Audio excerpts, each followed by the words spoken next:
Good afternoon, folks and comrades in FEMA Region 1. Welcome to the program, All About Cars with Ralph Medeiros. You can give us a call here, 9960-500, 9960-500, and we can talk about whatever's on your mind here in late spring, June 4th. Beautiful afternoon, getting warm out there. It just got in here. It's getting kind of hazy and hot, which is good. It's good. We've had a kind of a cold spring, so these are the last days of spring as we get ready for summer. Today being June 4th, sunrise was at 5:10 this morning. I was going to say 5:04. No, not quite. 5:10 this morning. We gained 4 minutes from last Saturday. And sunset, the good news is sunset will be at 8:14. 8:14. We gained 5 minutes from last Saturday. 9 minutes gained this week.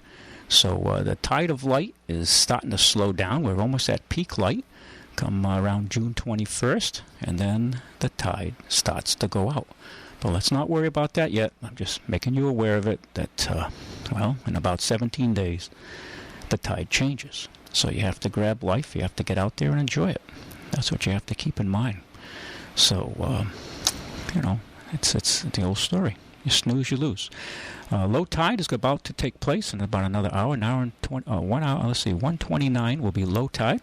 So if you'd like to go get some quahogs, make some stuffed quahogs or chowder for late in the evening for dinner, that'd be great. High tide's at 8:12, which will be high tide.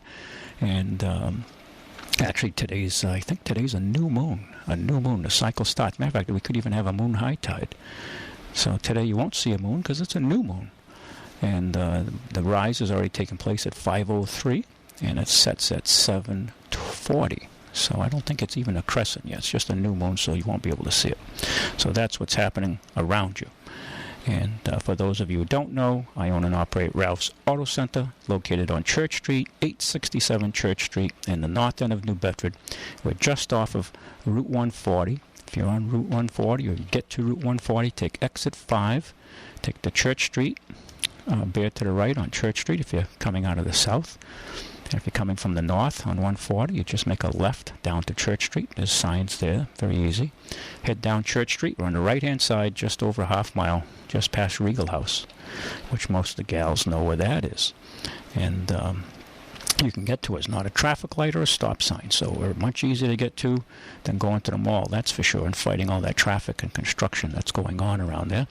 And from as far as auto services and buying cars are, where prices are much less expensive than heading up that way, that's for sure. And you just have to shop and educate yourself and find out.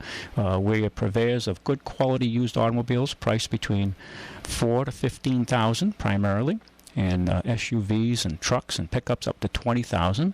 And we do bring in cars that cost considerably more for people who want them. It's not a problem if you're looking for a Mercedes, BMW, whatever kind of car, expensive car you're looking for, a Lincoln, Cadillac, we can find those cars and bring them into you at whatever price point is comfortable for you. And take your car in trade if you have a car to trade, and give you a fair trade on your car. We do a lot of business all in the community here throughout the area, the South Coast, and all throughout the state and New England, around the world actually, because of the internet today. We do quite a bit of business. And our specialty is quality cars, clean, fully gone through mechanically, so when you leave, you don't have hassles. Sometimes things happen, and that's why we have a warranty to back you up. But we try to make sure the cars leave right, and they leave right instead of deceive you and making you think it's right. A lot of places just do what's minimum to get you out the door. And if you don't come back complaining, hooray, they're happy. We try to alleviate that. If your brakes are not far for the world, we'll say, hey, now's the time to replace them, instead of you doing it 3, 4, 5 months down the road. So we do put the money in the car before we take your money. And that's what separates us from the others. So, but that's in the used car section. And when you go out shopping for cars, you should really do your homework, because cars, they're expensive. They're expensive. It's one thing to pay and have the car ready and serviced out. Okay, just because it's a used car doesn't mean it's a bad car by any means. If it's properly serviced out, then you get good value. Okay, in a lot of places they just don't put the money in the cars. They'll take your money real quick. And I've had customers come to me who come in for service, and they just take delivery of these cars. They don't even get an oil change on their new to them used car. And these cars they're buying fairly expensive used cars, and they're buying them, and the dealers that they buy it from don't even change the oil on it. And the wiper blades are bad. They come in for our wiper blades special. We have wiper blades installed for $14.99. They hear about it here on the radio, and they'll come by, and I'll say, how old are these? Well, I just got my car, 6 weeks ago, 7 weeks ago. I said, these blades are bad, I'm sure, when you picked it up. He says, yeah, I know. They didn't even replace the blades. They don't check things like that because they don't care. They're just about maximizing their gross profit at any expense, and that's the name of the game. So if you're going to pay the price, you might as well pay the price and have the car serviced out properly and deal with a reputable dealership that's been in business for many, many years. And all we ask is that you shoppers put us on your shopping list. And or if you know somebody looking for a car, just refer them, and they'll be happy you did. And all we ask is to be in the competition, and then let them shop around and make their own decisions. And if we can earn your business or their business, everyone benefits. So look us up. You can look us up at the web at ralphscars.com, ralphscars.com. Our website is constantly being updated. It's a battle to stay on it because it's Andrew handles that, my son. It's a lot of work to keep it up, but it's important that we do. And that's where cars, you'll see the cars. And most of the cars are listed there. Some of the newest arrivals sometimes don't get on right then and there, but as they arrive, we try to keep the site updated. But and we can make, as I said, arrangements if you're looking for a specific car, find a car for you, and right down to the color. So, and sometimes it takes a couple of months, depending on what you're looking for. Some cars are much tougher to find than others, but that's where the value is, to get a good quality used car that's clean and not pay, if you're buying new, fine, new's new if you want to spend the dough. But if you want to save yourself a lot of dough and reduce your sales tax, excise tax, insurances, that's a smart thing to do. And people who manage their resources wisely, that's what they do. They seek us out, and we save them money. Very good afternoon to you, caller. Hello. Ralphie. Billy. What are you doing? Well, I'm a little warm in this room here today. They got the fans on, but it's not exactly cool in here, I'm not complaining. I don't mind the heat. Oh, okay. I shouldn't have wore a long-sleeve shirt, but I was at a breakfast function this morning at UMass, so I had to dress with a sport coat. But other than that, how you doing? You feeling well? Pretty good. Yeah? I haven't heard from you in a bit, last week we were off the air because of the ball game, but we're back. Yeah, I know. Like a bad case of poison ivy, we're back. Yeah. But, I was up at your place the other day. Okay. And I was talking to Pammy. Okay. And she went online and found a cap for me. A gas cap? For the caddy. Oh, okay. Why, you still having a problem with the... No, after it gone, I have no cap, remember? Hit that pothole a week ago or so. Oh, the center cap on the... for the caddy, okay. yeah. I'm thinking gas cap. Okay. Yeah. Okay. So it should be in your place sometime next week, they said. Oh, so you went right to the top. You went right around me and went above my head. So. Well, I know you're busy, so I said, hey. And she hit it right off the nose, bing, bing, bing. I said, hey, good girl. No, Tammy knows her business. She said, where is it? I looked at the cap outside the car. I went and said, this is the one right here. Yeah? So it's not that expensive either. No, it wasn't bad? No, $18. Oh, that's okay. I thought it'd be more than that. Does it have the Cadillac emblem on it? Yes, it does, just like the ones on the car. Yeah, anything with emblems usually costs quite a bit of dough. Yeah, there's some surprise. Yeah. Yeah. If it says, Cadillac, or especially the Highline stuff, Cadillac, BMW, Mercedes, all that stuff with their logo on it is, especially trim items. So I got ambitious this week. Have you? And I jacked the car up and pulled the damn front wheels off. Wow. And the problem was, on the passenger side, wheel cylinder was frozen up. On which vehicle we talking? On the Mercury.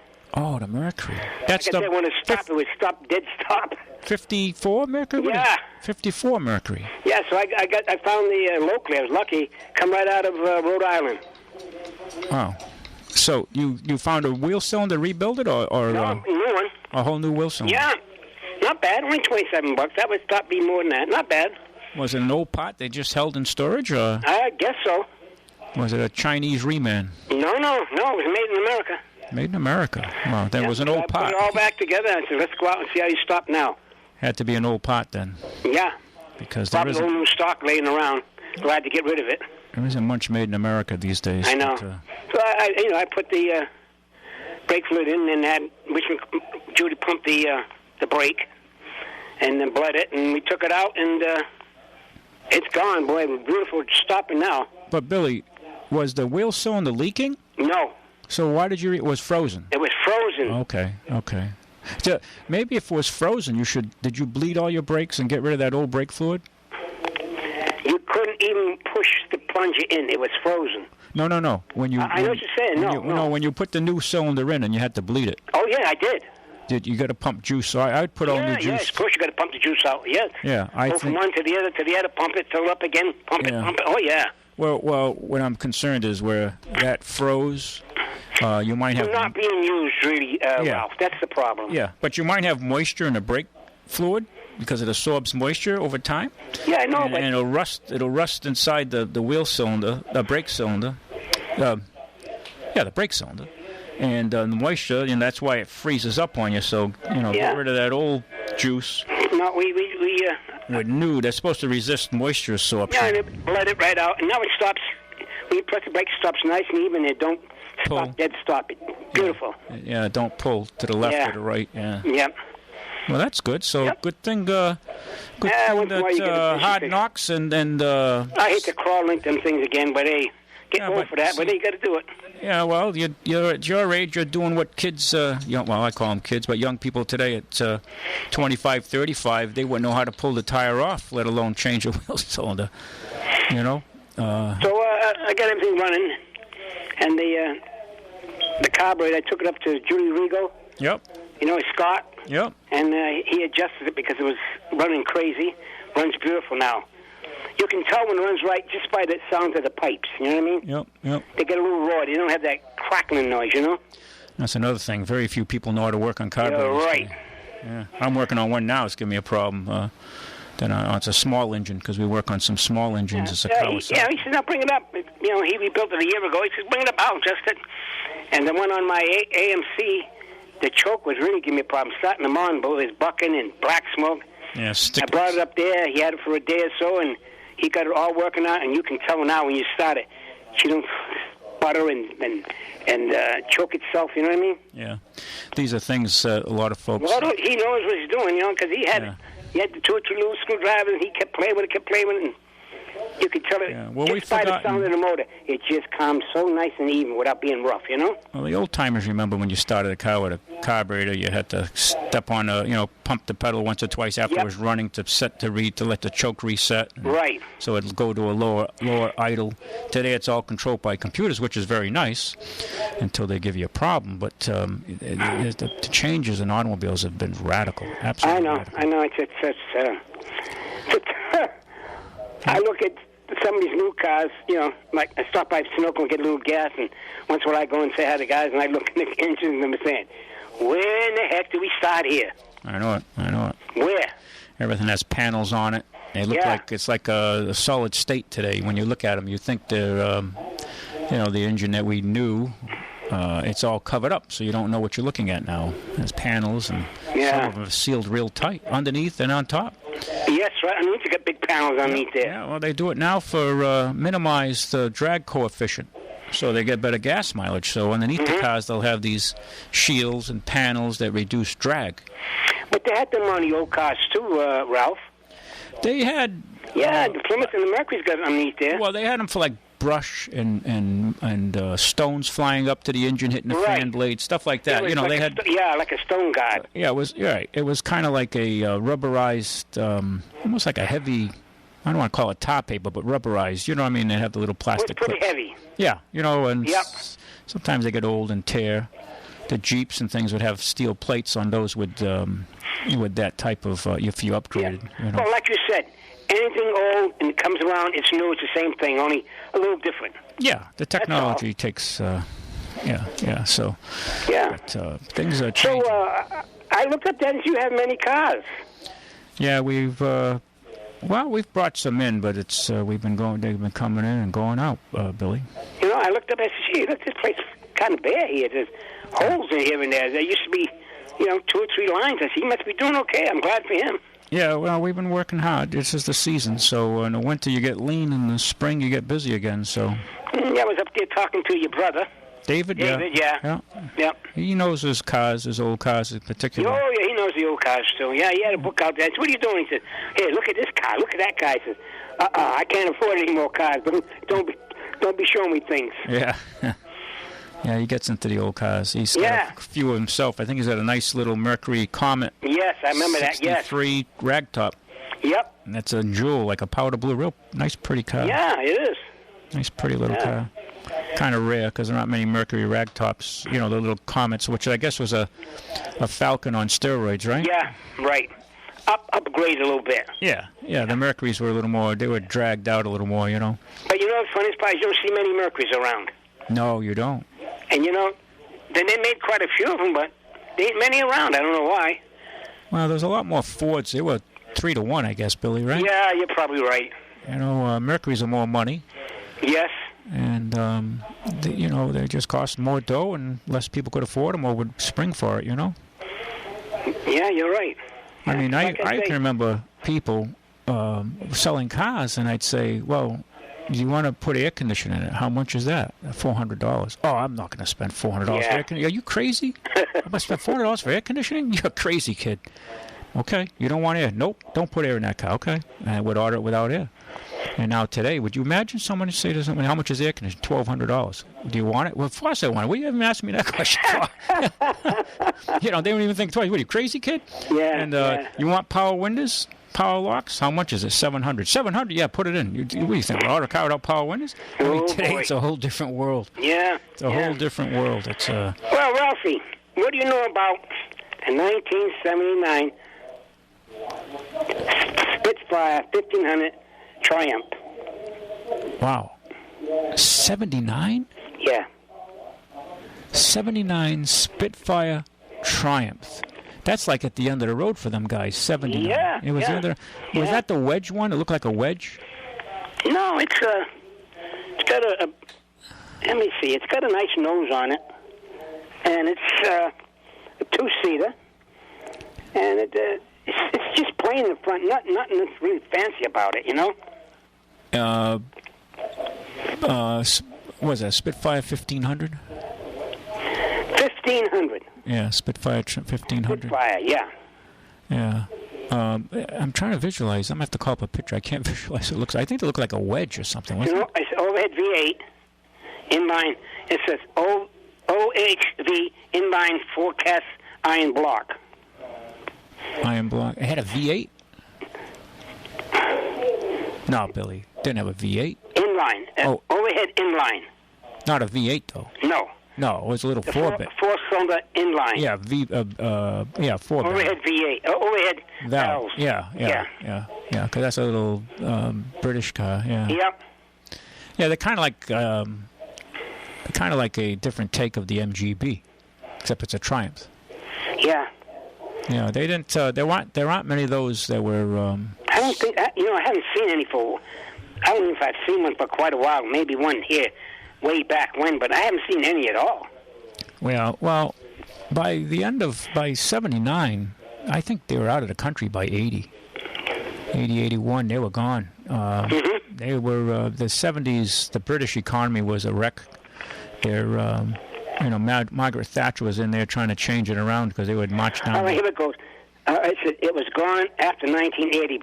Yeah, okay. I knew they would. Fire didn't go quietly. Yeah. Most of them lasted a long time. It said here. Yeah. Yep. Yeah. It was a good little sports car. I mean, but it's like I said, it didn't go quietly, but it did go after 1980. Yeah, it was. We said about British cars, built in the Queen's tradition, unhampered by progress. And they certainly weren't hampered by progress because their electronics sucked. Lucas Electronics, I would never fly in an airplane with anything that had Lucas marked on it because they were totally unreliable. And if any mechanics out there work on Lucas Electronics, they know that very well. They had some real issues in the 60s and 70s, especially in the 70s. England had lost its mojo, and the country was in for a major reset. The country was failing economically. Yeah, And it showed you know where the gas tank is located in this car? It's weird. Probably in the trunk area, I think, on that, no? Right behind the back seat. Okay. It's inside the cab? Nope, right on top of the back panel. But in the trunk? Well, it's part of the trunk, I guess, but yeah, behind the trunk opens up, and then there's a gas tank. Yeah, in the gas cap just above there. In the trunk? Yeah. Yeah. Yeah. Weird. Yeah, well... I don't know much about it. Just asking you. Maybe you had bought some, well, I remember the cars. One or something. There wasn't many of those, especially in the late 70s. Mm-hmm. The British cars were kind of... Well, they made the Triumph. They had the little wedge. I forget what they called it. And they had a V8 version of that, too, as well. It was a bigger car. But that car didn't do well, either. They called it a wedge. I don't think that was its official name, but it looked like almost like you'd use to split a log. It had that design to it. Mm-hmm. And it wasn't... I knew somebody had one, and we used to service it for her, and it was a very, very problematic car. That I remember. This Triumph, the nose lifts right forward. You know, you know what I mean? The hood, lift the hood for the... Yeah. Get at the engine, the whole fenders, the whole front end lifts right... Yeah, everything. Yeah. Fender and all, yep. Yep, lifts forward. Easy to work on, huh? Yeah. Kind of like the AMC Pacers had that same design. Yeah. Right? And yep. That was a Euro-type design, so... Yeah, it was. Yeah, they were different. I mean, there's a big cult following. I just saw last weekend or the weekend before. It was a nice sunny weekend, and I saw about 30 of those little British sports cars roaming about Dartmouth, going through the backcountry roads. Yeah, it was a whole mess of them, and they were all blasting by. It was kind of fun to watch them. And they'd smell all the exhaust fumes because this is all pre-catalyst, so you have that many cars go by you that have no pollution controls or minimal. There must be a British club around here somewhere, British club, you know? Yeah, they drive. I think there's one on the South Shore. Yeah. They drive all over, South Shore, South Coast. Yeah. And they get together, and if a few members over here, they'll meet and go for a little cruise, go out to Horseneck Beach. So, yeah. But you're not a British guy, though, right? No. You're not a... No, but ever since I've been talking about cars with you, I got to get into some of the foreign stuff. Because I don't know too much about the foreign stuff. I'm learning on it. Yeah, that's good. That's good. At the auto shows, maybe you catch some, The funniest part is I haven't seen any of the crews, any British cars, Well, they're a different breed, those guys.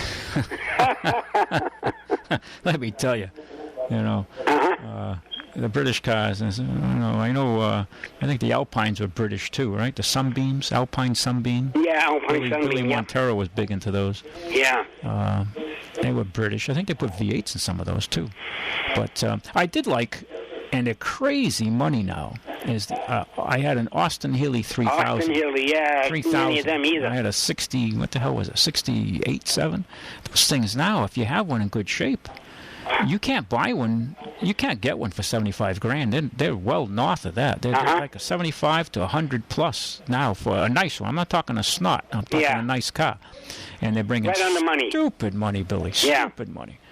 And that's the way it is. I mean, you look at these cars, and I say, God, I had one of those, and now I look at one, and I saw one that was meticulously restored, a black one. And the guy, I think, was asking, just a few years ago, he was asking like $90,000 for it. And that's reality. So it's you're right, sobering. Ralph. You're Ralph. Very sobering. Yeah.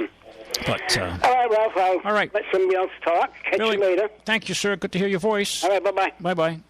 Okay, we got a couple calls lined up here. Very good afternoon to you, caller. Afternoon to you, buddy. It's Billy. Hey, Billy. I heard. Well, I just said your name, so. Yep, I heard you. It's a TR7. TR7. Oh, that's the wedge. That's the wedge. Okay, I couldn't pull out the numbers in my head. It was and then the other V8 was called the Stag. The Stag. That's right. That's right. Yep, the Stag. Now the Stag looked a little different than the TR7. That's right. Yep. Yeah, both cars were relatively short-lived. Oh yeah. Those Lucas Electronics, boy. Oh, boy, were they fun. I would not fly in anything that had Lucas on it, I'll tell you right now. It's their electronics were nightmares, huh? Yep. There was constant chase. You had to really... From day one. From day one. Brand new ones all the way down. The older they got, the worse they were. I had a friend of mine, he taught at UMass Dartmouth, Dr. Dean Saluti. And one time I was taking courses, they said, hey, Ralph, come on, let's go. I'm going to show you my new car. I said, what do you got, Dean? I had a brand new 1971 MGB GT in British Racing Green. He says, come on, let's go. You can drive it. Try it out. Tell me what you think. So we go for a ride. And we're going down 177 Booger Marsh Road. And he says, hey, what's that smell? I said, Dean, that's not a good sign. I said, that's electrical. He said, well, what do you mean? I said, something's burning. Your wires are melting. Oh, come on. I said, I'm telling you, I said, these cars have Lucas Electronics. He says, really? So what does that mean? I said, well, it's all the components. They're not very reliable. He said, I just got this car. It's brand new. It didn't even have 1,000 miles on it, Billy. And you know what happened? His light switch was melting. The little toggle they used to have, the rocker. Yep. The rocker switch. They ran in them days, they didn't run a relay to flip the lights on. They ran the voltage through the switch. Yep. They carried the amperage to run the headlights, which 12 volts, you got a lot of amperage, right? That's right. And the switches couldn't handle it, and they all got gooey and melty because of the heat. And fun chasing those things. I got them all up and all the way. Oh, so he says, what are you going to do? I said, you got to shut the lights off. You're putting too much heat through there. I said, you go back to the dealer. They got to put a new one in. Maybe they got a replacement part. Of course, back then they didn't have the recalls like they do today and all that business. Oh, yeah. It was like on you. Tough luck. So I'm glad to hear your voice, and everything's well with you and your family? Everything's well, my friend. Everything's well. I was down at Amaril's. I went in to see, but I missed Tony, so I got to, one of these days I'll catch him there. Oh, yeah. He gets there 3 or 4 times a day. Yeah. I mean, a week. Yeah, I meet his daughter there all the time. Yeah. So, okay, my friend. Have a good day. Thank you, Billy, for calling. Okay. Yep. Bye-bye. Very good afternoon to you, caller. Good afternoon. Hi. I have a question for you. I'm just not sure how much information I can give you. My granddaughter, excuse me, It's okay. Take your time. My granddaughter has a 2010, I believe, Scion. Yep. Small 2-door. And every 4 months, they have to completely replace the brakes, the rotors, the pads, everything. And it's been going on since she bought the car. And I was just wondering what your take might be on why that should be.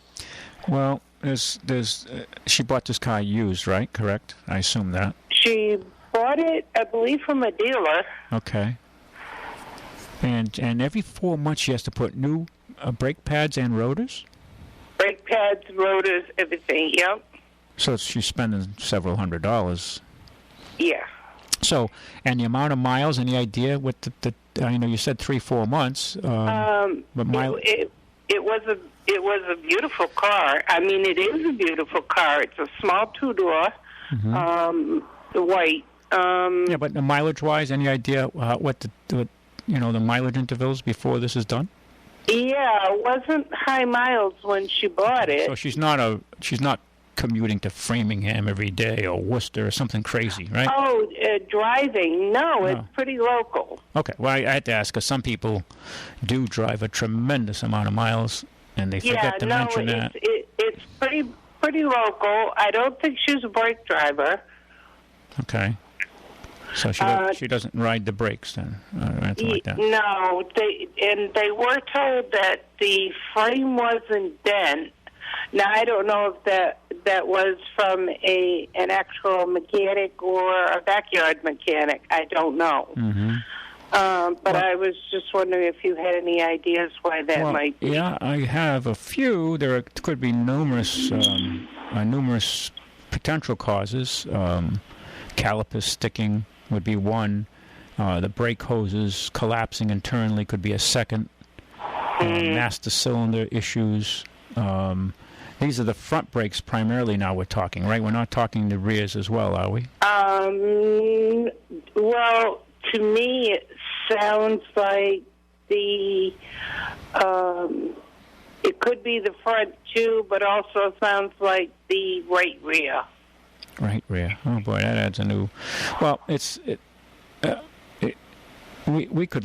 Is she okay now? I mean, is the car ready for brakes again? I'm not sure, but they're so frustrated. They're getting ready to sell it. Yeah. For sure. Well, she's owned it for a couple of years. Yeah. And they're pretty frustrated with every 4 months replacing brake totally. What they could do to start a relationship is bring the car by for an oil change, and we could give it a visual inspection. They could explain to us their situation, and from there maybe we can, come up with a hypothesis to what is causing this problem to be, to happen so often. It's not normal unless she's doing a tremendous amount of driving, and we're not aware of it.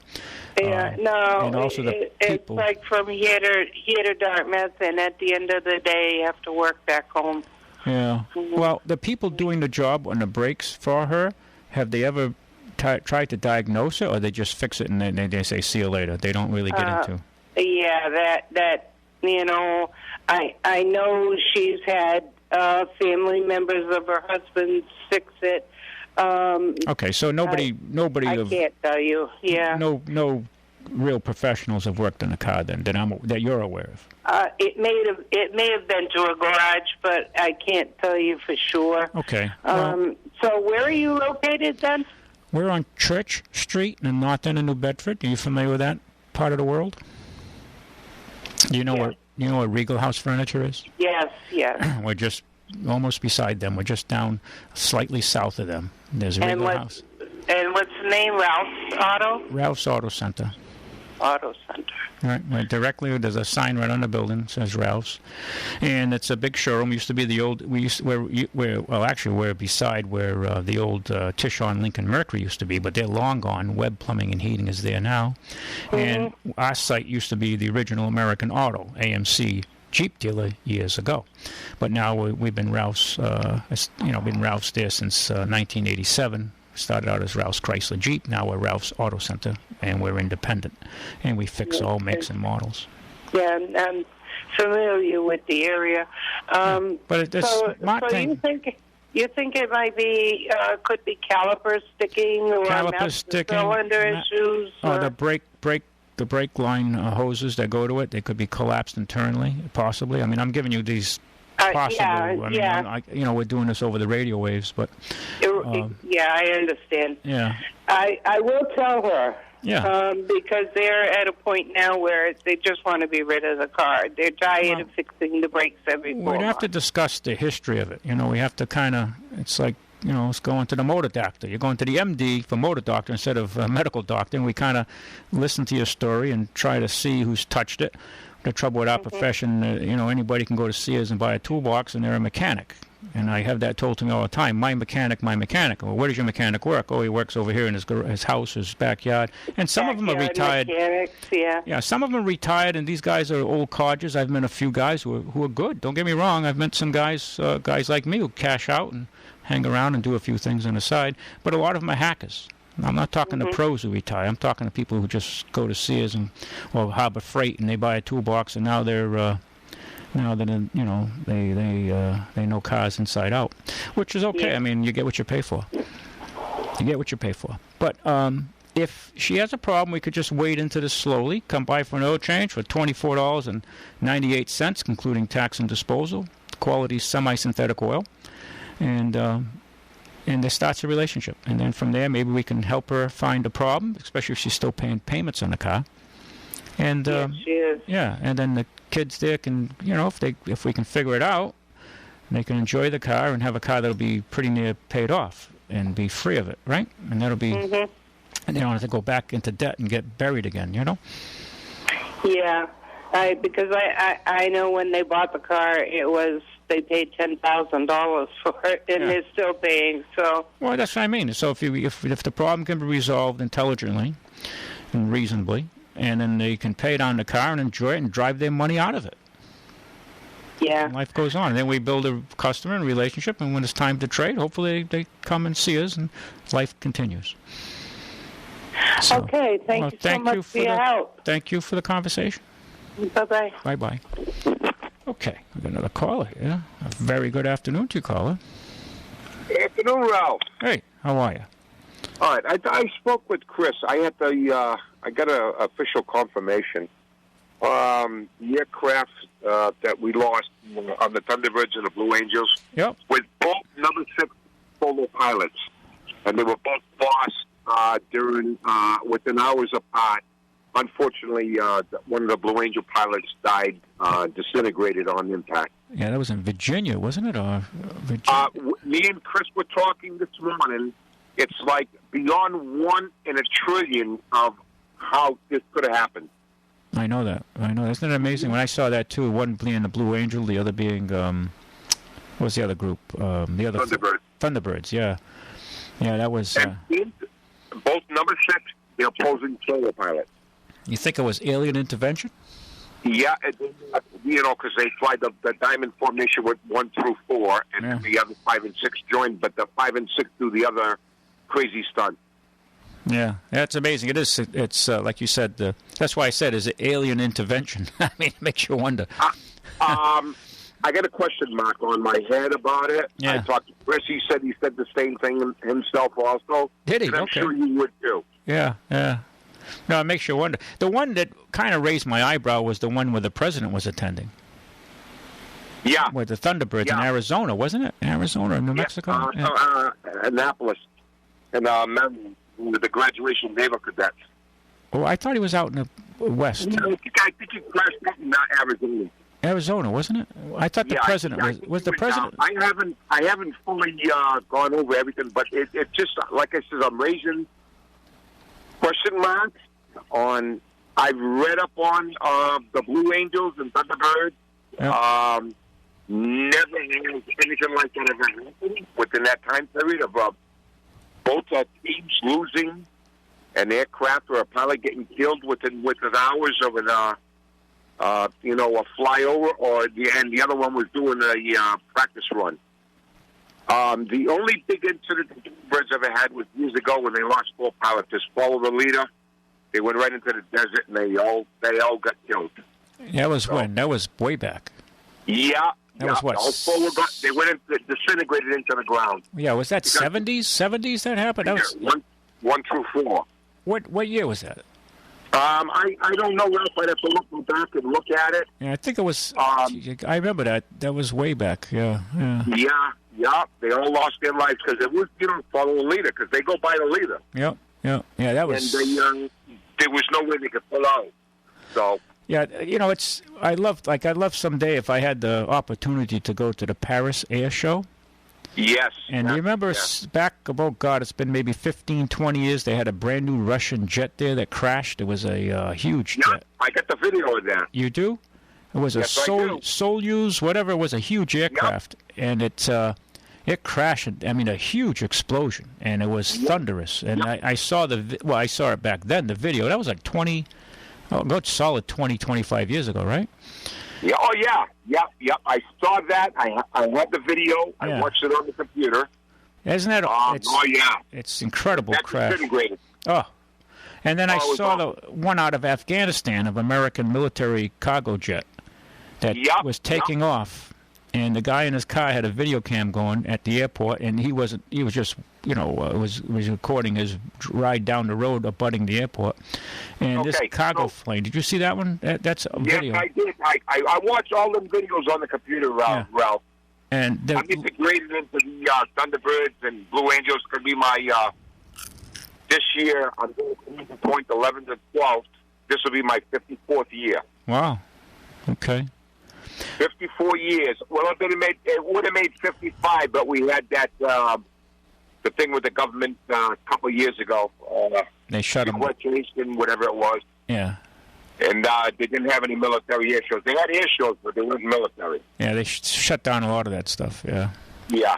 So my concern is this: is how we lose 2 opposing solos with the number 6 on the tail section.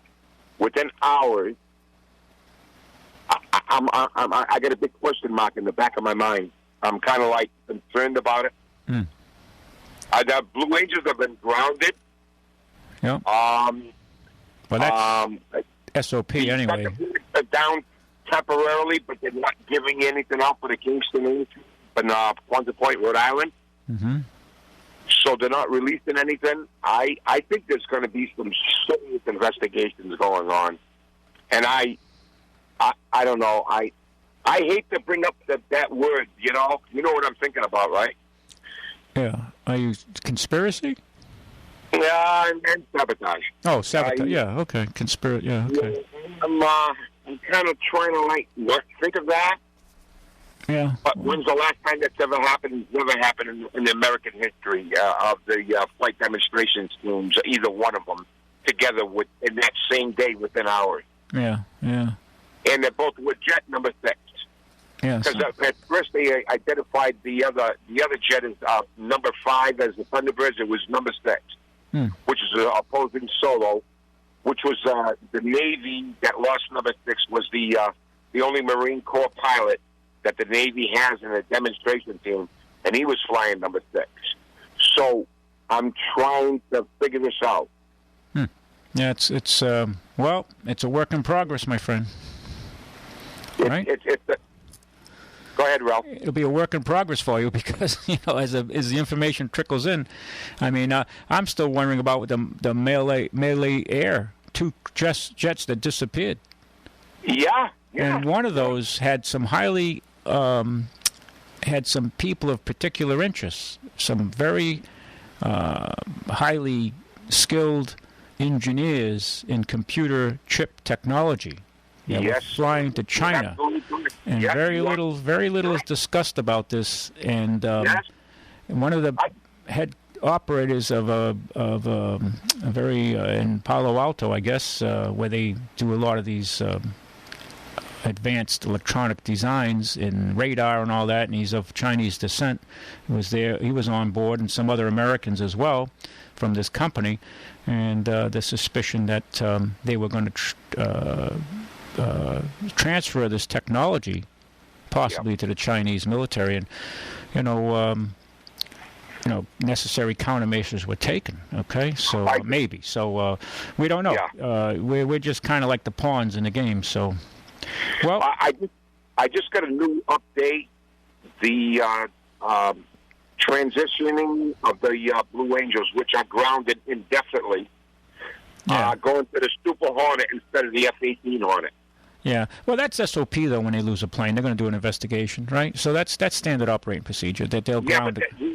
The industry wants to talking, and the Navy's talking to them. They want to go to the Super Hornet instead of the regular Hornet. Well, yeah. Well, that'll be a command decision. Yeah. Okay. Too many flying hours, combat missions, and it's just they're overworked, overwhelmed. Yeah. Yeah. Yeah. Well, so it's a sad day in history. I mean, we lost a great boxing legend. I mean, everything seems to happen you know how that works, Ralph. Yep. Yeah, it's hard to, sometimes it's hard to figure it out, right? It's just... yeah, it is. It's hard to figure it out. Very unfortunate. But I just wanted to run that by you, Ralph. All right, thank you. You're welcome. Thank you for the call. Very interesting. You're welcome. Yeah, bye-bye. Yeah, it's interesting to hear about them. When I saw those 2 events, I go, wow, statistically, I mean, what's the odds of that? And he just explained the odds. Very good afternoon to you, caller. Hi, Ralph. How are you? Well, better than I deserve. Oh, that's good. Yeah. As far as the air crashes this past week, the Blue Angels were on a test run. They were at practice. The Thunderbirds were flying over the Air Force Academy graduation.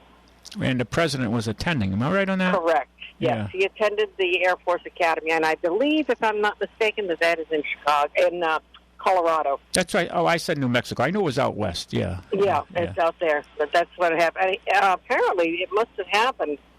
I don't know when after the ceremony, because there's video of him at the graduation itself, but it doesn't show anything actually happening. I saw the president greeting the pilot and kind of shaking his hand and after he survived the crash, and that's all I saw. Was a little news clip on that. Yeah, he went to greet him before he took off. But okay, so that's interesting. I just want to kind of sort of clear that up. Okay, thank you. Okay. Thanks. Thank you for the call. I'm going to get a drink of water. Be right back. In 1864, hurrah, hurrah, he called for 500,000 more, hurrah, hurrah.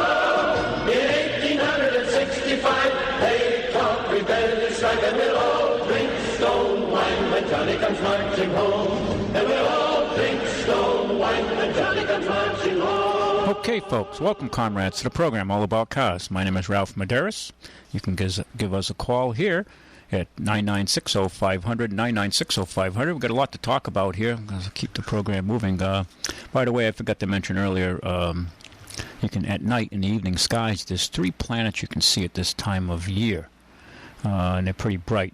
Saturn is out there. It pops out as darkness starts to fall. You see these planets. People think they're stars. They're not. They're planets right at twilight. So you can catch Saturn and as the evening falls on us. And Jupiter. Jupiter's the brightest of the bunch. Mars is only a touch fainter. Mars has a red flicker to it, so you know it's the red planet, comrade. And then Jupiter. Mercury you can catch in early mornings, at early before sunrise in the horizon. Okay, and you know that's what's happening around us. And Venus you can't see now because it's in the path of the sun. So, and we started a new moon. The cycle has begun. So we'll take this call. We've got a lot of stuff. Hi, caller. Welcome to the program. Hello, Ralph. Yes. Hello, buddy. It's Phil Paleologan. Hey, Phil. Welcome. How are you? I'm well. Welcome to the program. Hey, I love the program. Are you kidding me? Thank you.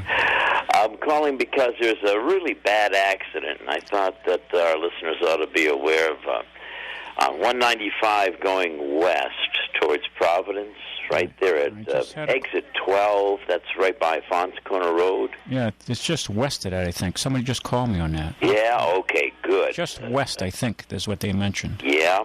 There's a tractor trailer that's blocking, and the backup is all the way to Cogsall. So if folks want to find an alternative route, I think it would be wise. Yeah, that's glad you called. I think it was just slightly west of the Fons Corner Road, exit 12.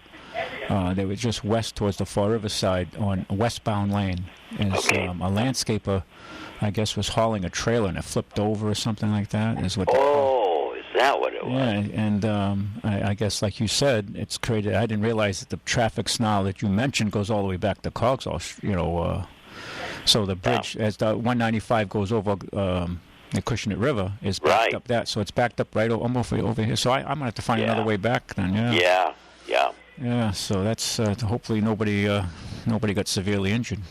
Right. Oh, exactly. So all the folks, if you're westbound, getting on 195, heading west. If you're in Fairhaven heading west to New Bedford on 195, you might want to consider alternate routes. Oh, sure. You'll be stuck in that stuff for a while. Yeah. Well, so are you on the road, Phil? Or? Actually, no. One of our listeners called my cell, and I'm just being the messenger here. Oh, okay. All right, my buddy. Right. Thank you. Stay well. Thank you, Sound Phil. great, as always. Thank you, Phil, for the call. All right. Yep.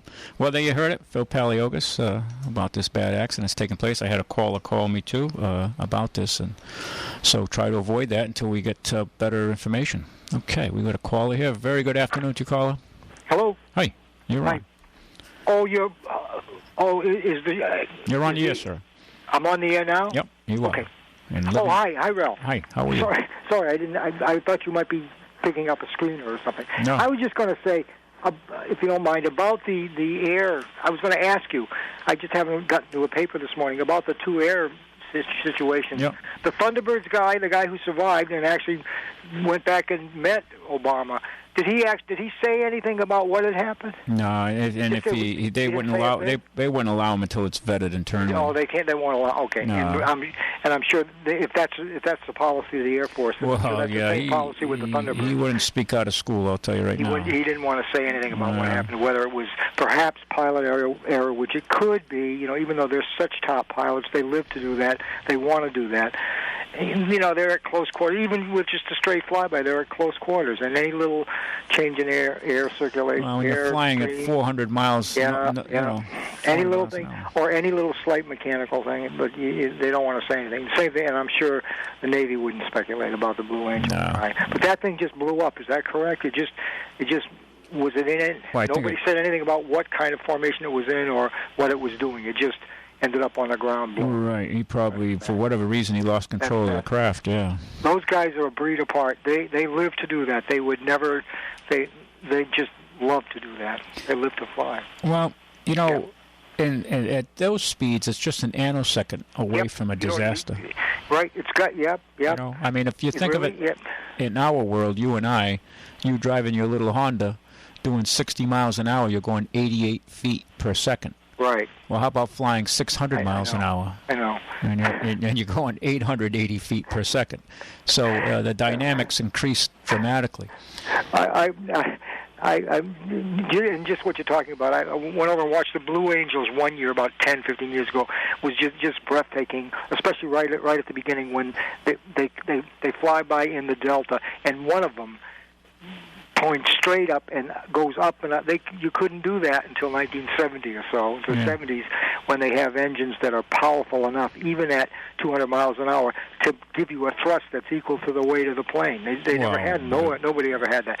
And then it seems to accelerate on the way up until it runs out of air. It's more than equal to the weight of the plane, right? It's like probably 3 times. It's got to be, certainly on the ground at the end of the runway, they're 4 or 5 times. Yeah, but as you pick up speed, the thrust goes down. It's just the inevitable part of it. Yeah. But they're saying, it comes flying by at 200 and then peeling up straight, and guy going straight up. Yep. He still maintains the 200, so he's still, and then on top of that, he's got his weight, because he wouldn't be able to go up if he didn't have thrust enough to equal the whole weight of the damn plane. And the G-forces. So, like you're saying, it's a lot more than that. Yeah, and the G-forces are significant. Just unbelievable. But anyway, I watched that one, just breathtaking. That one to me was just amazing. But then the next year I didn't want to go all the way over there, so I just went down to sort of the Newport, the other side of Newport, the west side of Newport, and whatever, and just sort of parked along there, and I wondered if I could even see them or hear them over at Quonset about the time they were doing it. And from just what you were saying a moment ago, and I hit it right, and I never saw any of the other planes, but one came over all the way across over there, sort of banked by the beach there, where the naval whatever it is, the naval facility is there. Naval Air Station, banked by the beach. He was in the show at the time.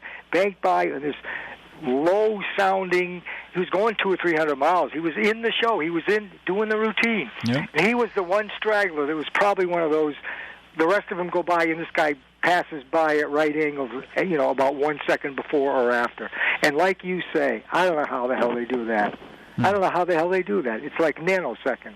Well, it's got to be computers somehow. Well, they got to rely on something. The plane is all fly-by-wire, but nonetheless. They have to. It's got to be routine practice. They got mistake. Points. Yep. There's no correction. Yep. There's little tricks you can do. You can see if you're going to get over a mountain by seeing if the top of the mountain is going below you. There's little tricks that, like a sailor or a pilot can do. Certain things you can do. Yeah. Or if you're on a collision course, looking say to the right, the guy will. If especially at night, it's hard to take things at night. But if the angle between your front and the other light is not changing, then look out. Yeah. See what I'm saying? Whatever direction you're going, you know what I'm saying? Yeah, well. You want to make, there are little things you can do, but when they cut it to within 2 or 3 yards, as they do, I don't know how they do it. Yeah. But they love to fly. God bless them. Yeah, God bless them is right. I don't think there's any people saying conspiracy. I don't think so. Well, no. It happens in other countries. You hear it on the news. Other air shows, other countries, demonstration teams. It happens. Well, there'll be an investigation, I'm sure. Yeah, I'm sure. Yeah. Okay, thank you. Yep. Bye-bye. Bye-bye. Okay. By the way, the caller had called me about radios. I do talk about radios often, and I have to, when I get out of here, I hope to go by and see 2 people today. And if you would like a radio and you don't have a car, you can't get out, I can come by and visit you with a radio. I got to go by 2 people today over in New Bedford, some of the apartment complexes, and show them some radios. They don't have a car and they don't drive any longer. So if you like to upgrade your radio and you have no way up to get to see me, let me know. Call me at the shop. Ask for Tammy, extension 100, and I will eventually get out to see you. I do apologize to these other folks who've been waiting for me to get out there, but now that the weather is nice, I'll try to get by today. Although my son tells me I have an appointment later this afternoon, so I hope I don't get anybody upset because I can't be in two places at the same time. So, but the radios I do sell. I have a nice little pocket transistor radio, to use that terminology. These are all a little computerized today. They're all integrated chips on a circuit board today. The transistors are all embedded on the chips, so it's not like the old transistors were separate. These are much, much more high-tech, far more sophisticated. And it's a unique radio. It sells, well, they get on their website $65. I order them by the case. I can sell them for a little less. It's a $60 radio plus the shipping they charge you. But you can get it from me for $59.99 delivered. I have those. Will be here hopefully another week. I ordered a case of them. So it's a little pocket radio, very popular. I love mine. I use it all the time. I thoroughly enjoy it. They have the top of the line table model. It's an AM/FM weather band and 2-meter ham band radio, very high quality. They sell it for $170 plus shipping. Usually the shipping runs you about $15, so it's like a $185 to your house. You can get one. I order them by the case. You can buy one for $150. Excellent value, high quality radio. There is nothing in its class under $250. I can tell you right now. And I'm a radio. I buy radios like women buy shoes. And this is a nice radio, top of the line instrument.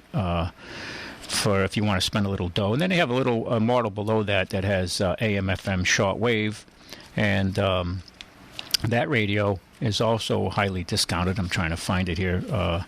I sell it for like $110, and on their website, Crane Company now, by the way, that's the people who build it.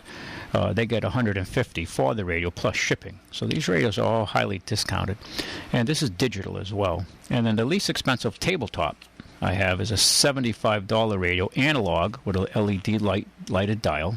The old days it'll be a little electric bulb. Today it's LED to save power. And on their website they're $85, and I sell them for $75. There again, I order them by the case, and that includes shipping. And it's a good value if you want a good solid little analog tabletop radio with it's built for AM radio, nice voice, and it does pick up very good stations at night and the daytime. If you don't live in an area if you live in some of the apartment houses that are steel and concrete and brick, getting a signal can be problematic. Some of the towers in New Bedford. So there's measures you have to take to get around that. But the cheap radios don't have a shot at it. When you go to Walmart and buy a little pocket job or a little cheap tabletop, forget it. Those radios, you get one, maybe two stations if you're lucky. These radios do pull in much better, but the environment means everything. This other fellow called me in the first hour about interference and fluorescent bulbs and things like that can be a problem that has to be dealt with. Okay. It's interference. It's like you and I trying to hold a conversation and someone is screaming next to us. It's going to be difficult for you and I to hear each other. Well, those lights are putting out interference, and it makes it difficult for the radio to hear the station you want it to get when it's hearing something else that's much more annoying. Same basic principle. Different way to solve it. But these radios are excellent value for people who want to get out of the electronic ghetto. Also, for those of you who are a little more tech adept, I have a unique little FM transmitter that you hook up to your computer, and basically you have your own MIDI FM station. It's legal. And you broadcast on a clear channel on the FM band, so you can stream whatever your computer's streaming. If you're on, you could be listening to WBSM and stream it to any radio in your house. So if it's difficult to get on a radio, terrestrially, over the air, okay, from the antenna tower to your radio antenna, you stream it from your computer, and then you transmit it to every radio in your house. Or you could be streaming the Deutsche Welle from Germany or Radio South Africa. It doesn't matter. It can go to any station in the world, stream it, transmit it out on your little transmitter to every radio in your house at the frequency that you've picked. It's a unique way to really, really expand your opportunities for listening to different radio stations, audiobooks, music, be that what it may. But you can educate yourself to all kinds of things happening around you, and 99% of it is for free, the streams and all that. So you can really have a delightful time for those of you out there who are just a little more adept at dealing with technology. It's not rocket science to do this. I've helped many people set them up. The transmitters are about $50. It's an excellent, excellent value. And I tuned the transmitter up to make them, really perform well. So do check with me on that, and we can help you out with that. A few things I want to talk about here. I'll time the clock clicks away. Ford is recalling 1.9 million cars with Tanaka airbags.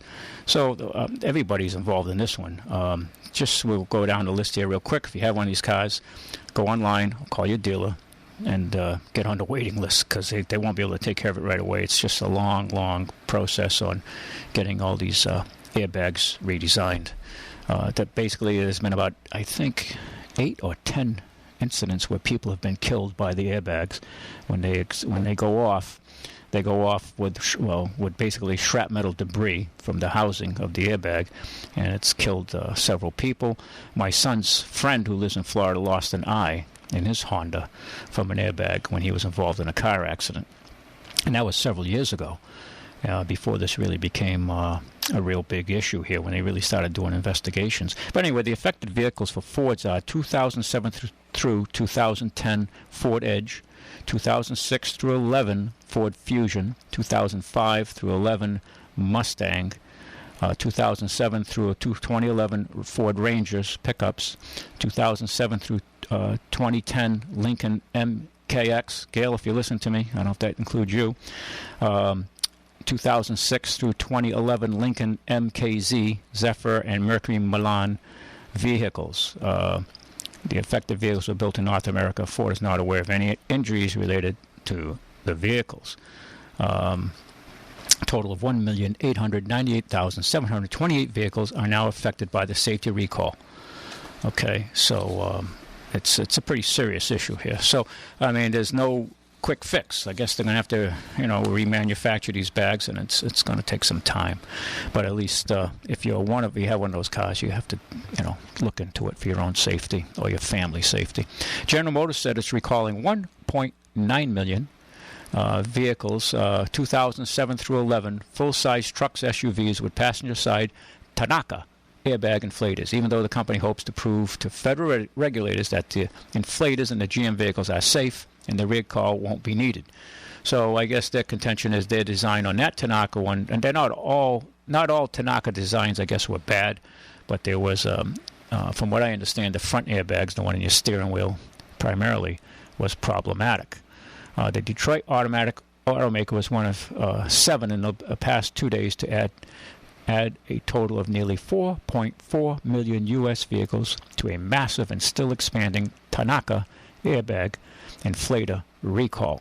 Others adding recalls include Volkswagen AG, Ford, Daimler AG, BMW, Jaguar, Land Rover, and Mercedes-Benz. The figure includes nearly 1.9 million cars by Ford as of Wednesday, which we just talked about previously.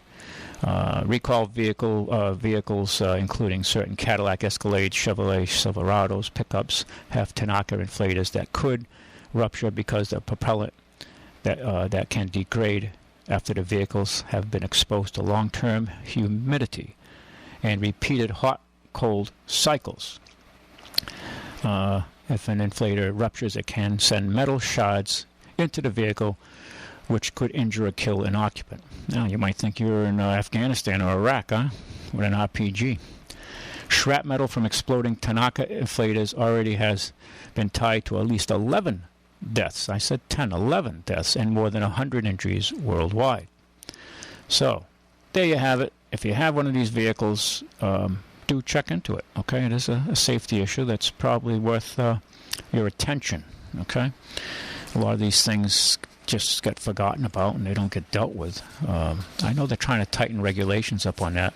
Obviously, if the manufacturer if you don't bring it back, they don't have the expense of fixing it. But where it's something like that can be serious.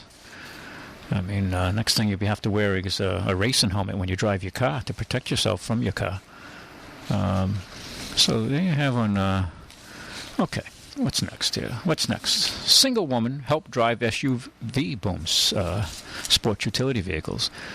Talks about this young gal here, Nora Patley, knew what she wanted when she went car shopping over President's Day weekend, a small SUV with a backup camera, high carriage, and reasonable monthly lease payments. Even so, many of the salesmen made their pitches to her boyfriend.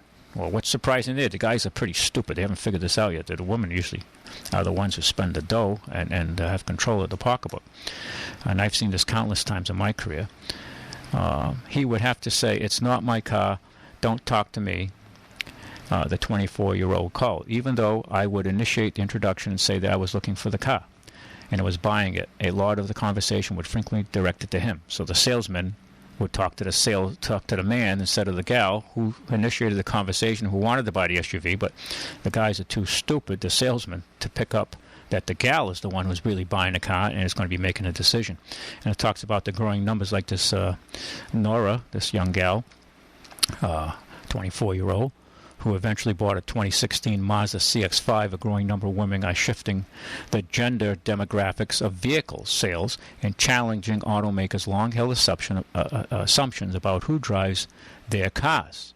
In particular, single women are buying more SUVs, fueling a surge in demand that has 2016 on pace to top last year's record of 17.5 million light vehicle sales in these United States.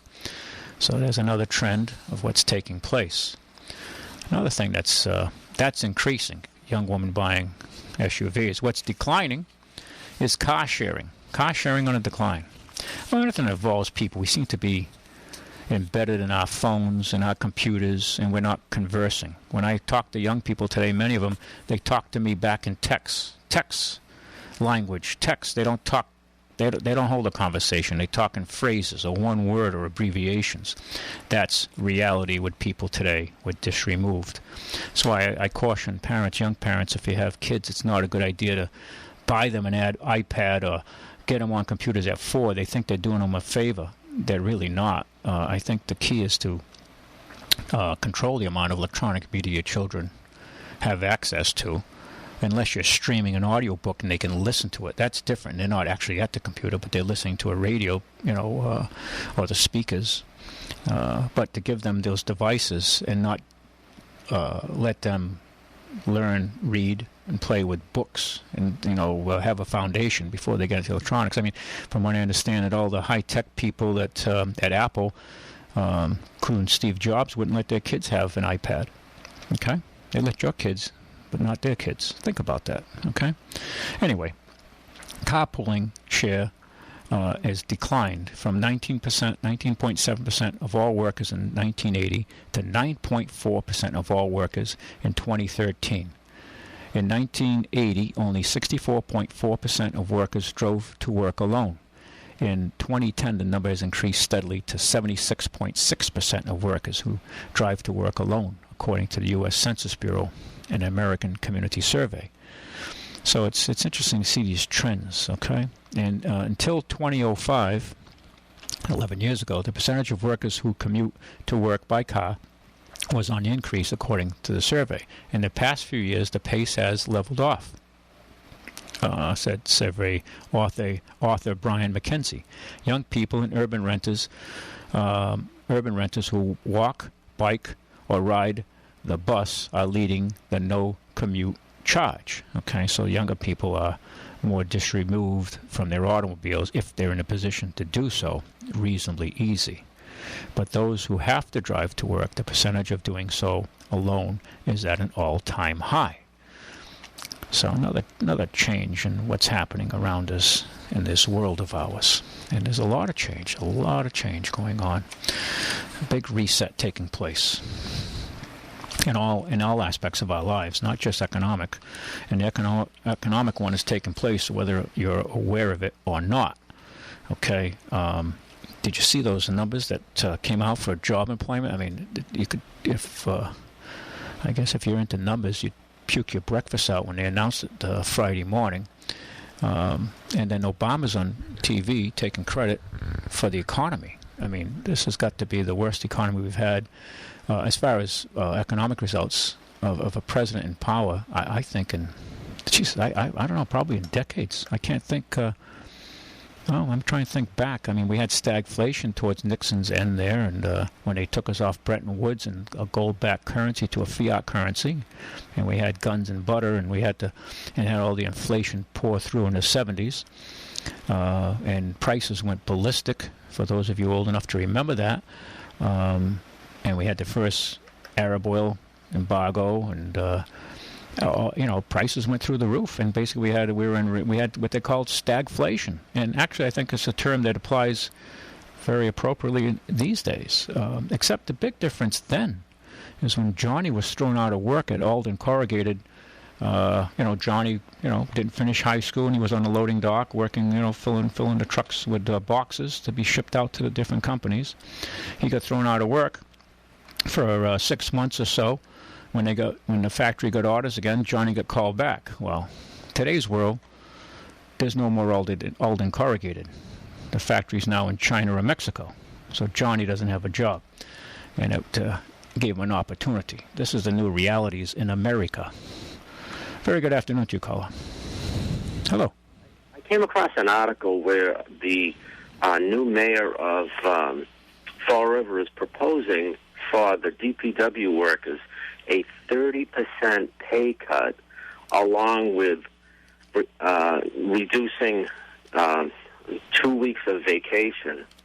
And I was just thinking, wow, this must be the new economic realities hitting the new mayor in the face, that they just can't afford what they have now. Well, that's a good observation. I think the public sector hasn't had the pain that the private sector has put up with. There's been public sector employees in different segments of the public sector work environment that haven't gotten pay raises or contracts approved for several years, but their pay, benefit, health, welfare packages are far superior to what most folks are getting in the private sector right now. So I think we're reaching the maximum propensity to keep taxing people. In other words, if my pay is rising faster than my taxes, my government expenses arriving that I have to support, then I don't have too much of a bitch if I'm staying ahead of the game. But what's happening is these constant tax increases at the local level, property taxes, the state, the federal, the county, your pay is not going up in proportion to the increases. And absolutely, that's where it becomes extremely problematic and unsustainable. And just like New Bedford, how much can you keep raising the taxes? I happen to know, as far as, well, there's a lot of people not paying their property taxes in New Bedford, but there's a lot of people also not paying their excise taxes. The second excise tax bill, the one, well, you're supposed to pay the first, but the second reminder, if you want to call it, of the excise tax bills went out, and a lot of people got them. I've seen like 4 or 5 in one household. And, my feeling was always, well, if you don't have the money now, are you going to have the money later after they put interest and penalties on top of it? It's really going to be, I don't know what's going to, like I say, a lot of people, not paying that. And I think they can stop you from renewing your license if you don't pay your excise tax. But that's never stopped people from driving before. They'll just drive, and if they get caught, they'll just tell the judge, well, I'm the only one that can take little Johnny to the bus, so I have to drive. So, well, some people just don't pay, or they pay at the last minute, whether it's their tax bill or their cell phone. But I think it's indicative of the pain, economic pain out there, that people are having a hell of a time raising the dough to pay their property taxes, their excise taxes, their car insurances, to stay on the road. And they're working their asses off. I meet a lot of people today, young people in particular, who have 2 or 3 part-time jobs trying to make it. And a lot of them are trying to play by the rules and do it right. But right now, the system is becoming so overburdensome. And it's, how far are we going to take this, folks? That's why, There was an ad, I guess you would say, that ran on the Fall River station, and what they were saying was that, there's quite a great turnover of Fall River teachers. That I guess it's annually a 25% turnover in the teachers there. So they want to look into that, what's causing that. But they were also proposing to raise the revenues, which means to raise the taxes. And their justification, I look at it a different way. I'll tell you in the ad what their justification was. They were saying that the average income of the person in Fall River is $36,000 a year. The average income of someone who goes through college is $66,000 a year.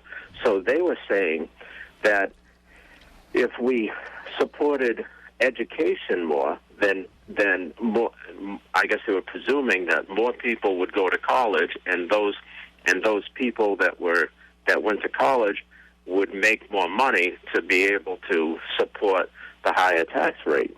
But my question is, well, we have a lot of kids that go through college now.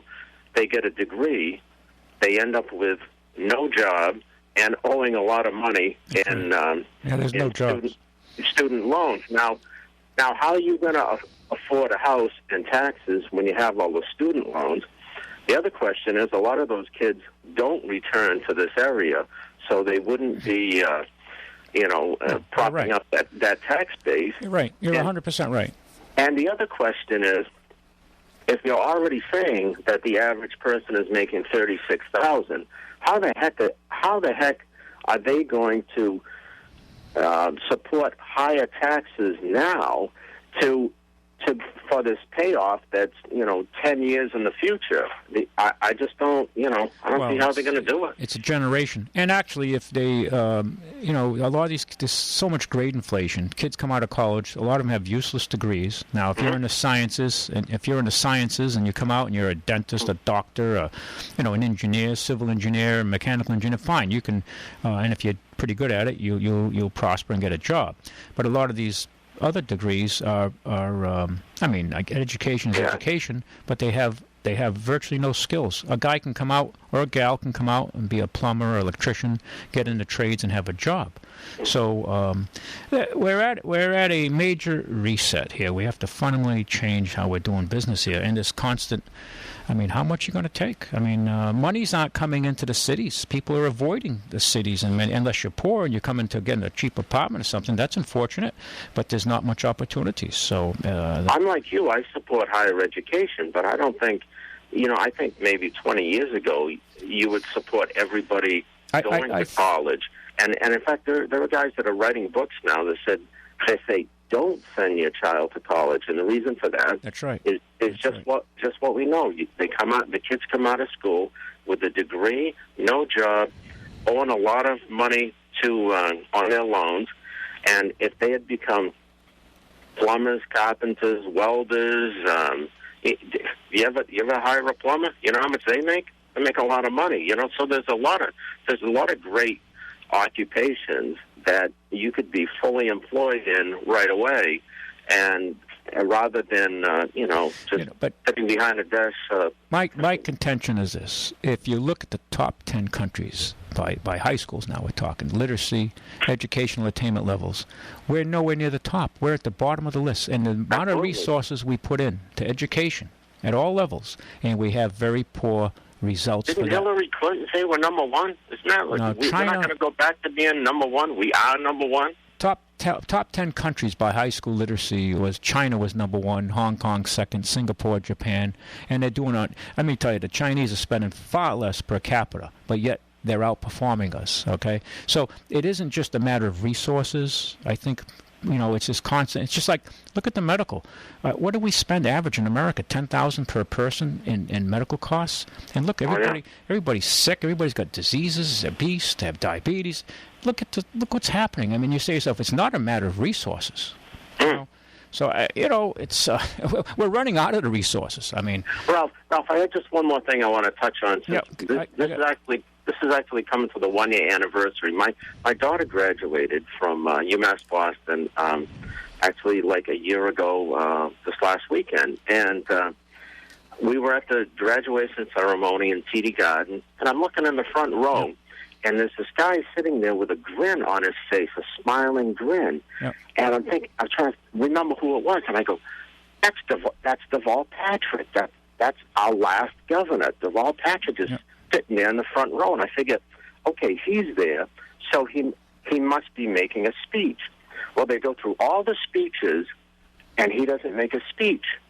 So we find out later that he received an Honorary. The chancellor. He received an honorary degree for his contribution to education.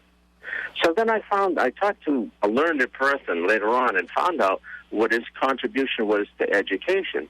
There was some extra money in the budget, and he gave that money to all the tenured college professors, and it was like in the millions. Yep. And that was split up by all the tenured college professors. Not the like when they talk, they're running out of money at the schools. They're always talking about laying off janitors and cleaning the little people and stuff. But the people at the top are making a lot of money, and they have perks like you wouldn't believe. Well, there's some people, and they gave them more. And so here is the governor, the past governor, knowing that he's on the way out, giving our money to people who don't need their money. He gave them more money. So what did they do? They thanked him by giving him an honorary degree. Well, it's the big circle jerk. Wonderful. Yeah, it's a big circle jerk. I got to let you go, though. You're right on the money. Okay. I got another call. Thank you. All right. Bye, Ralph. Bye-bye. Caller, thank you for holding. Hey, no problem. Good afternoon, Ralph. Good afternoon. You know, there was I can't remember the name, one of the assistant chancellors at UMass Amherst wrote a book about how we betrayed in education the trades. Okay, the trades, you mean the artisan trades? Yes, exactly. Okay. Yeah. Well, yeah, because they consider it beneath them. Well, you know what? They're all book readers, and they're indoctrinists with their ideology rather than true educators. When my school lost its last shop, which was wood shop, I was on the school council, and I argued with a school committee member and said that cause served a purpose. It was his argument was, well, if we eventually get the money back, we can put in a computer class. Excuse me. Hello. Not the same thing. No. And that's the push to computers. Now you have, we have a bunch of addicted people to their computers. China has recognized this. They actually have treatment centers for people addicted to the internet. They're way ahead of us. Oh, by the way, I just want to mention Kenny had texted me here about this accident here. Ken works for the Department of Transportation. Excuse me a minute. He's talking about a New Bedford 195 westbound 0.5 miles beyond Hathaway Road rollover. Dartmouth Fire Department on scene, left middle lane closed. And then it talks here that westbound beyond Hathaway Road, update Jeep towing 16-foot trailer with guardrail damage. So I guess that trailer flipped well, I'm glad I heard that on the radio because, in fact, in a few minutes I'm going to be heading towards Providence. Oh, boy. So I'm going to pick up maybe Reed Road. I was just going to say that to you. Yep, you're smart. Yep, go beyond it. But you're right about education and vocational trades. You know, I went to a trade school, Voc, and then I went on to college. Of course, I had to work my butt off back then. They didn't have the support levels that they do today. But the trades are important. Even if you don't stay in the trade, at least you know how to saw a board, fix a car, do something. You know, life skills, aren't they? Right, absolutely. Maybe own a home. Well, your parents had it. They had it out of necessity. Oh, yeah, Your father had to fix things and do things. They had to they would fix the toaster, fix the TV if they could. Now we throw everything away. Yeah. Back then in the 50s and the 40s, you fixed and made do. We were frugal. And now we're flagrant spenders. And now we have a real issue. We have a real issue in this country. I agree. We don't agree on certain things, but I agree we're in a huge, excuse me, Bernie Sanders, reset right now. Oh, we are, yeah. The job numbers. It reminds me of something I saw on the business news this week. 2015 was a record year for acquisitions and mergers. Yep. And 2016 is on track to break that record. The problem is today, Wall Street is not making money because companies are coming out with wonderful new products and hiring a lot of people and selling the products and selling the services. They're making their money by, again, acquisitions and mergers. Yeah. And legal fees. Oh, well, and the legal fees, the lawyers, and they get hundreds of millions of dollars to put the deals together. It's Goldman Sachs, with the stock offerings and the reissues, and their firms handle all this, and they make a ton of money. And one of the main reasons Wall Street does well is because Main Street doesn't do well. Because they bleed Main Street of resources. That's why you have the CVS's, the Walmarts, the Lowe's. They've done away with a little, like the Barassa's Hardware. I'm amazed some of those still exist. Well, they've been around a long time, and they're quality operations in the community. Like Barassa's Hardware has been around a long time. I go there every so often. Yeah, and they have to compete against these big stores that have 99% all Chinese stuff, and they have to make big returns to reward their stockholders. Which I understand the game. I'm not denying it, but we've been duped. And you're, I don't know. I know you're an educator, and I got to read an article, so I don't want to tie up. So we're running out of time. Sure. But, I don't know who sets the agenda, the curriculum, because in my opinion, education has turned into indoctrination more than education. Kids come out fundamentally ignorant. They don't know how to balance a checkbook. They don't understand credit. They don't understand maintaining high credit levels is basically a reflection of your character. They come in, they civically are ignorant. They don't know their geography. I meet foreign students from around the world. And they're far more intelligent than Americans. And I say to myself, God, we're spending 10 times more per capita in some instances than other countries. And our children are far more ignorant. But, and it pisses me off. I know we're just about out of time. Yeah. When I say that I cannot teach at the level I did 30 years ago, well, I don't have a doubt. They look at me as if I'm kicking somebody's puppy. No, you're right. You're right. Because they don't want to hear it. No, listen to one of John Kennedy's speeches in the '60s. He's talking to pretty much, luckily, a high school graduate audience, and you listen to the level of conversation compared to an Obama speech or a Bush speech today. I mean, or even a Trump speech for that matter. I mean, because he's talking to the denomination now. They say he doesn't go over fifth grade level. Well, because he knows his market. He knows his market. Okay. And you know what's funny? And I wish I never did this. I threw away a lot of my father's old textbooks. There's only so much room. Yep. Those textbooks were demanding. Yes. Listen. High school education, it was like a college education today. Listen. The cabal has done their job. The cabal has done their job. They've dumbed down the American public to the point of I don't know if it's going to return. I got to read an article, so I got to let you go. You take care, okay? Thank you. Bye. A quick article I want to read about here about this Zika virus may be transmitted. This is an adult program here. By oral sex and kissing, doctors warn. A Zika case in France has led scientists to raise the possibility that the virus could be transmitted by oral sex. Oh my God! And perhaps even kissing. In a letter to the New England Journal of Medicine, calling for stronger transmission prevention guidelines, a group of doctors highlighted a recent case where a woman appears to have contracted the virus from her partner through oral sex. The 24-year-old woman in Paris fell ill with Zika symptoms on February 20,